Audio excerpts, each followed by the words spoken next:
No, seriously though, I love this person. He is so funny. And he hosts a really rad show. It's called Oops All. It's going to be Oops All Trans People. Yeah. And that is September 19th, 10 p.m. at Fuse Theater. Give it up for Cody Webb!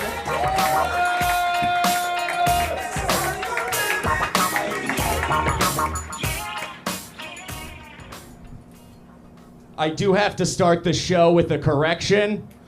Samus was not the first female protagonist in a video game. I do have to say. First off, Miss Pac-Man exists. That was 1982. And even if you want to say technically she's not a human and technically it was kind of a bootleg game, yes, I can give you that. But also in 1982, there was on the Atari 2600 the game Wabbit, starring Billy Sue. I looked this shit up because it was bothering me. Yes.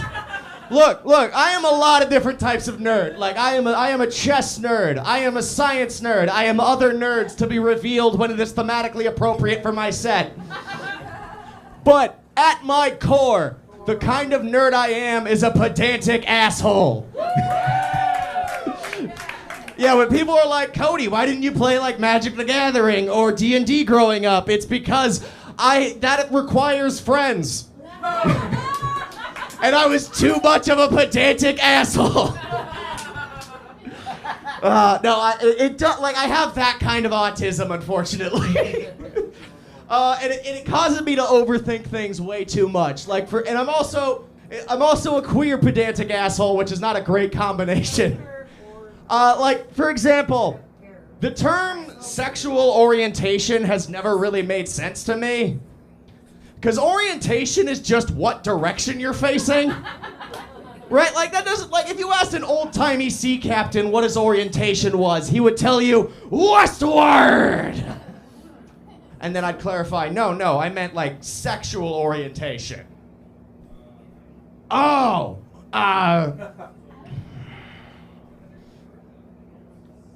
pansexual. Listen! When you're out on the high seas with nothing but hardtack, expired beef jerky, and 30 greased up men, you can't exactly be picky. I don't know what that was. I'm so sorry about that. Orientation. I guess there are other definitions of orientation that could be used. You know, like a workplace orientation. You know, you go in, somebody gives you a tour, lets you know what to expect. But if we use that definition, then the phrase sexual orientation sounds like what you get when you show up too early to an orgy. Like, imagine that, like, oh, Phineas, I'm so glad you're here. Please, come on in. You're a little early, but that's all right. Let me give you your sexual orientation. So over here we have the fuck pit. Normally it's the living room, but we laid down a top, so tonight it is the fuck pit. And we have so many other things. We've got the buffet, we've got the sex swing room. Oh, I just remembered I was assembling sex swings. Like I said, quite early, but I will be right back. Oh, Phineas, we're gonna have a whale of a time tonight.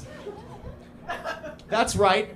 The guy getting the tour of the orgy was the pirate character from earlier. It's called a callback. It's a very common comedic trope.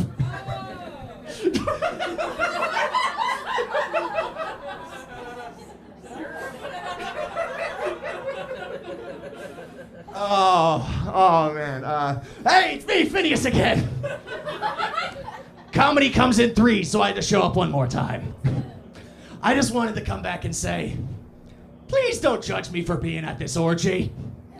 Okay, when you're out on the high seas, you have certain carnal desires that need to be fulfilled. You see, I want to be dominated by some swashbuckling ladies, and I want to use me hook on them in a variety of creative ways. And then I want one of them to peg me. 'Cause that's too good of a pun to pass up. Yeah, that's what that entire joke was leading to. Yes, People say I'm a good writer. I don't know what the fuck they're talking about. Okay, yeah. So like I said, yeah. Can you tell I was a theater kid? Was that obvious? No, I like I said, a lot of different kinds of nerd. I was also a band kid for a little bit. Any other band kids in here? All right, a couple of band kids. I played the trumpet. Ladies. Look, I know how to make my mouth work, okay? All right, I'll go down on you and I'm just going making direct eye contact the whole time. And I'm autistic, so that's the only time I'm making direct eye contact. I'm just up here, just like on your midsection, trying to figure out where to put my 3 fingers. Yeah. Now that I'm thinking about it, maybe not the most sexual instrument. Hey, but at least I don't have calluses on my fingers, so that's good. That's good. Okay, no, but next joke. I don't have a segue. I, despite all the weird shit I've done, I am self-conscious about people judging me for things. I've always been this way. Like, I can't, like, load the dishes in front of people because I'm worried that I'll load the dishes wrong, you know? Does that happen to anyone else? Just, like, weird, inane shit. And, like, doctors have called this, like, general anxiety disorder or whatever. But it's not that, okay? I know that's not what's causing this because I was stabbed as a baby. My doctor cut me during my own C-section. This is true. This is a true thing that has happened to me. And like, how am I supposed to heal from that? I mean, physically I was fine. They just stuck a Band-Aid on me, but emotionally?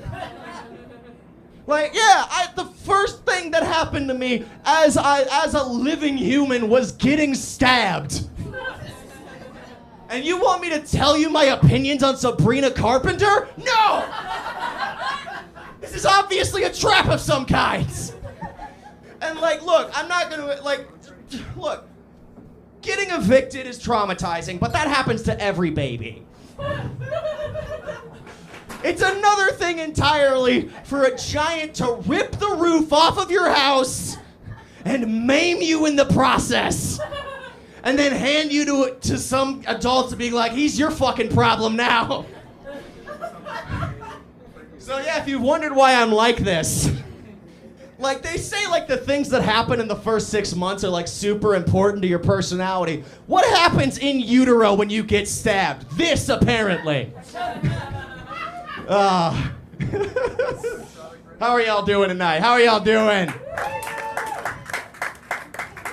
I apologize for being slightly unprofessional and looking at my notes, but I was very sick for a while. This is my first time doing comedy in a couple of months.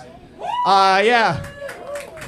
I recently went in and was diagnosed with acute kidney necrosis, which if you know your Latin, which you should, you're at the nerd show, means my kidneys died a little bit. So they'll probably heal, but like they're not supposed to do that. So I was fucked up and I had pneumonia at the same time. Don't do that. I don't recommend it.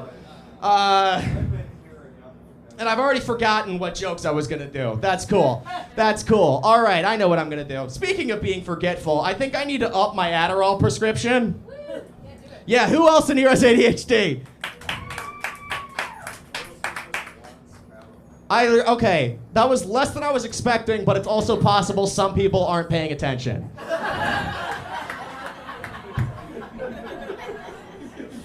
No, I need to update my Adderall. I need to up my Adderall prescription because I keep missing the date to refill my Adderall prescription. And like, it's tough because like my pharmacy sucks and my doctor sucks, so I need to like fill this like I need to request it like 10 days in advance. So like they need me first thing in the morning to look into a pill bottle and see exactly 10 pills. And like, I'm autistic, but I'm not fucking Rain Man, okay? I don't have those powers.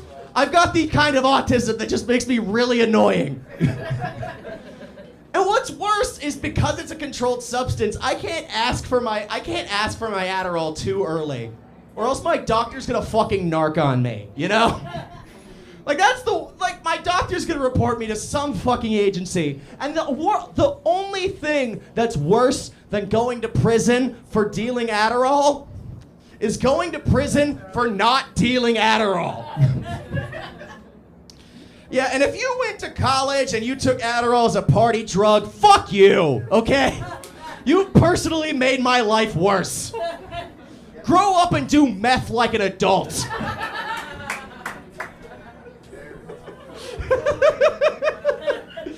Oh, man. All right. Let me see. How do I want to approach this? I said earlier, I didn't have a lot of friends growing up. This has changed. I do have friends now. No woos. Okay. That took a lot of work for me on my end, but whatever. Let's just fucking ignore that. I've got a lot of friends. I got a lot of trans friends personally. And I was talking to them recently, and they were curious, like, if I were to ever change my name, what I would change my name to. And I got kind of defensive, because I was like, look, under no circumstances will I ever change my name. Because I am a programmer, and my name is Cody Webb. Yeah!